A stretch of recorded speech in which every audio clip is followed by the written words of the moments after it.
Power weeder आहे, पाहू शकता. सध्या हायड्रोलिक वकर जोडलेला आहे याला, हा पाहू शकता. हा वसन काढायला एकदम सोपा आहे हायड्रोलिक असल्यामुळं. हे बघा, हे आऊत खाली घेता येतं, असं सोडता येतं तुम्हाला. व इथून अजून जमिनीत लावण्यासाठी एवढी सेटिंग आहे. एवढं आऊत तुमचं खाली जातं जमिनीमध्ये. आणि वर घ्यायचं असेल, हे बघा वर असं तुम्ही वसन काढू शकता येणं, कारण आधार पास होते ना याची. तर ह्याचं खास वैशिष्ट्य की हा CNC कटिंगमध्ये आहे, त्याच्यामुळं पूर्ण हे जे वखर आहे ते वखर पूर्ण हलतं. मधात कुठंच प्लेन आहे ह्याच्यामध्ये, त्याच्यामुळं हा वखर आहे का हा एकदम स्ट्रेटमध्ये चालतो, वन साईड वडत नाही, काय नाही, काय अडचण येत नाही.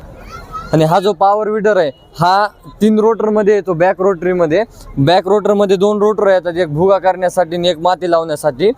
आणि जो टायरला बसतो तो हा रोट आहे, मेन सेंटर रोटर, तो पण ह्याच्यासोबत देतो आपण. आणि जो हा पॉवर विडर आहे हा टॉप मॉडेल आहे. टॉप मॉडेल असल्यामुळे ह्याला सेल्फ स्टार्ट येतं आणि सिंगल ब्रेक येतं. हा सिंगल ब्रेकचा भरपूर जागा उपयोग होतो, जेणेकरून शेतकऱ्याच्या बांधाच्या कडीला गेलं की लगेच वळता येतं. पाहू शकता, अलीकडलं ब्रेक, इकडलं ब्रेक. ॲटो क्लच आहे, हातातून मशीन सुटल्यावर जाग्यावर थांबतो सर हा.